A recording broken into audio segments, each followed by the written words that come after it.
Coffee ಮಂಡಳಿಯ ಬಾಳೆಹೊನ್ನೂರಿನ ಕೇಂದ್ರೀಯ coffee ಸಂಶೋಧನಾ ಸಂಸ್ಥೆಯ ಶತಕ ಸಂಭ್ರಮದ ಕಾರ್ಯಕ್ರಮ ಕಾಫಿಯ ಕಂಪು. ಪ್ರಾಯೋಜಕರು ಭಾರತೀಯ ಕಾಫಿ ಮಂಡಳಿ, ಬೆಂಗಳೂರು. ಕೇಳಿ ಕಾಫಿಯ ಕಂಪು.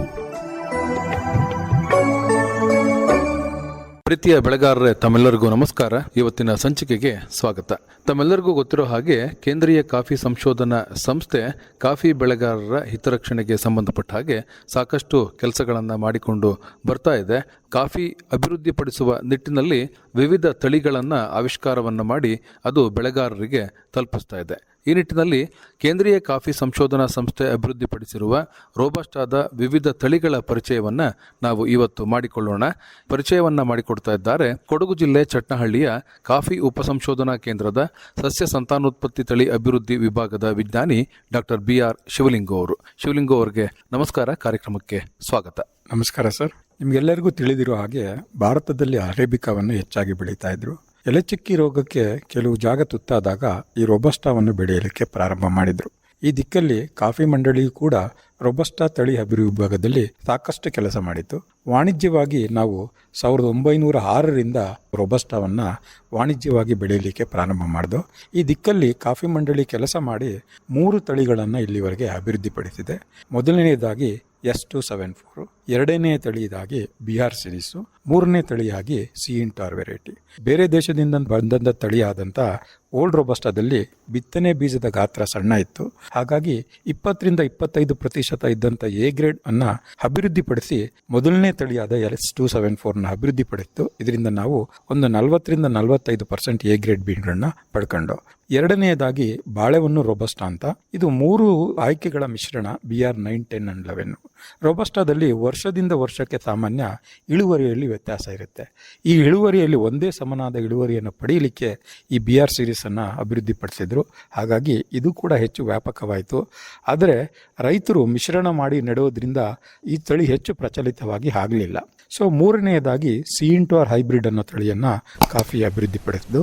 1942ರಲ್ಲಿ ಕಾಫಿಯಾ ಕನ್ಸೆನ್ಸಿಸ್ ಅನ್ನೋ ಪ್ರಭೇದವನ್ನು ಮತ್ತು ರೋಬಸ್ಟಾಗೆ ಕ್ರಾಸ್ ಮಾಡಿ ತಳಿಯನ್ನು ಅಭಿವೃದ್ಧಿಪಡಿಸಿತು.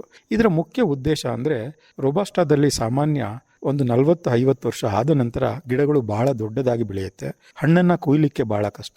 ಮತ್ತು ಬಂದಂಥ ಹಣ್ಣನ್ನು ಕೂಡ ಪಲ್ಪ್ ಮಾಡಲಿಕ್ಕೆ ಒಂದು ರಾತ್ರಿ ನಾವು ಕೂಡ ನೆನೆ ಹಾಕಬೇಕಾಗಿತ್ತು. ಈ ಎಲ್ಲ ದೃಷ್ಟಿಯನ್ನು ಗಮನದಲ್ಲಿಟ್ಕೊಂಡು ಒಂದು ಕುಬ್ಜವಾದ ತಳಿಯನ್ನು ಮಾಡಿದ್ರು. ಅದೇ ಈ ಹೈಬ್ರಿಡ್ C-INTAR ತಳಿ. ಇದರ ಒಂದು ವಿಶೇಷ ಅಂದರೆ ನಾವು ಇದನ್ನು ಕ್ರಾಸ್ ಮಾಡಿದ್ಮೇಲೆ ಒಂದು ಅರೆ ಕುಬ್ಜ ತಳಿಯಾಗಿ ಇದನ್ನು ನಾವು ರಿಲೀಸ್ ಮಾಡಿದ್ದು. ಇದನ್ನು ಹೆಚ್ಚಿನ ಸಂಖ್ಯೆಯ ಗಿಡಗಳನ್ನು ಒಂದು ತಾಕಲ್ಲಿ ಕೂಡ ನೆಡ್ಬೋದು. ಮತ್ತು ಇದರಲ್ಲಿ 60% A ಗ್ರೇಡ್ನ ನಾವು ಸಾಧಿಸಿದ್ದು. ಇದೆಲ್ಲದ್ರ ಜೊತೆಗೆ ಹಣ್ಣಿನ ಕೊಯ್ದಿನ ದಿನನೇ ಕೂಡ ನಾವು ಅದನ್ನು ಪಲ್ಪ್ ಮಾಡಿ ಅದನ್ನು ವಾಶಡ್ ಕಾಫಿ ಮಾಡ್ಬೋದು. ಹಾಗಾಗಿ ಭಾರತ ದೇಶ ಅಭಿವೃದ್ಧಿಪಡಿಸಿದಂಥ C-INTAR ವೆರೈಟಿ ಪ್ರಪಂಚದಾದ್ಯಂತ ಹೆಚ್ಚು ಜನಪ್ರಿಯತೆಯನ್ನು ಗಳಿಸಿದೆ. ಅದ್ರ ಜೊತೆಗೆ ಇದು ಒಂದು ಉತ್ತಮವಾದ ತಳಿಯಾಗಿದೆ. ಸೊ ಮೊದಲನೇ 2 ತಳಿಗಳನ್ನು ನಾವು ಆಯ್ಕೆ ವಿಧಾನದಿಂದ ಮಾಡಿದರೆ, ಮೂರನೇ ತಳಿಯನ್ನು ನಾವು ಬೇರೆ ಪ್ರಭೇದದ ಜೊತೆ ಸಂಕರಣ ಮಾಡಿ ಬಂದಂಥ ಒಂದು ಹೈಬ್ರಿಡ್ ತಳಿಯಾಗಿದೆ. ಸೊ ಇದು ಬಹಳಷ್ಟು ಜನಪ್ರಿಯವಾದ ತಳಿ ಆಗಿದೆ. ಇದುವರೆಗೆ ಕೇಂದ್ರೀಯ ಕಾಫಿ ಸಂಶೋಧನಾ ಸಂಸ್ಥೆ ಅಭಿವೃದ್ಧಿಪಡಿಸಿರುವ ರೋಬಸ್ಟಾ ತಳಿಗಳಿಗೆ ಸಂಬಂಧಪಟ್ಟ ಹಾಗೆ ಅವುಗಳ ಪರಿಚಯವನ್ನು ಮಾಡಿಕೊಟ್ಟವರು ಕೊಡಗು ಜಿಲ್ಲೆ ಚಟ್ನಹಳ್ಳಿಯ ಕಾಫಿ ಉಪಸಂಶೋಧನಾ ಕೇಂದ್ರದ ಸಸ್ಯ ಸಂತಾನೋತ್ಪತ್ತಿ ತಳಿ ಅಭಿವೃದ್ಧಿ ವಿಭಾಗದ ವಿಜ್ಞಾನಿ ಡಾಕ್ಟರ್ BR ಶಿವಲಿಂಗೋ ಅವರು. ಶಿವಲಿಂಗೋ ಅವರ ಸಂಪರ್ಕ ಸಂಖ್ಯೆ ಹೀಗಿದೆ: 8762123526. ಧನ್ಯವಾದಗಳು. ನಮಸ್ಕಾರ. ನಮಸ್ಕಾರ ಸರ್. ಇದುವರೆಗೆ ಕಾಫಿಯ ಕಂಪು ಪ್ರಸಾರವಾಯಿತು. ಪ್ರಾಯೋಜಕರು ಭಾರತೀಯ ಕಾಫಿ ಮಂಡಳಿ, ಬೆಂಗಳೂರು. ಕಾರ್ಯಕ್ರಮದ ನಿರ್ಮಾಣ ಅರಕಲಗೂಡು ವಿ.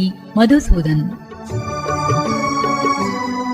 ಹಾಸನ ಆಕಾಶವಾಣಿಯಲ್ಲಿ ಸಿದ್ಧಪಡಿಸಿದ ಈ ಕಾರ್ಯಕ್ರಮವು ಮಡಿಕೇರಿ ಆಕಾಶವಾಣಿಯಿಂದಲೂ ಬಿತ್ತರವಾಯಿತು.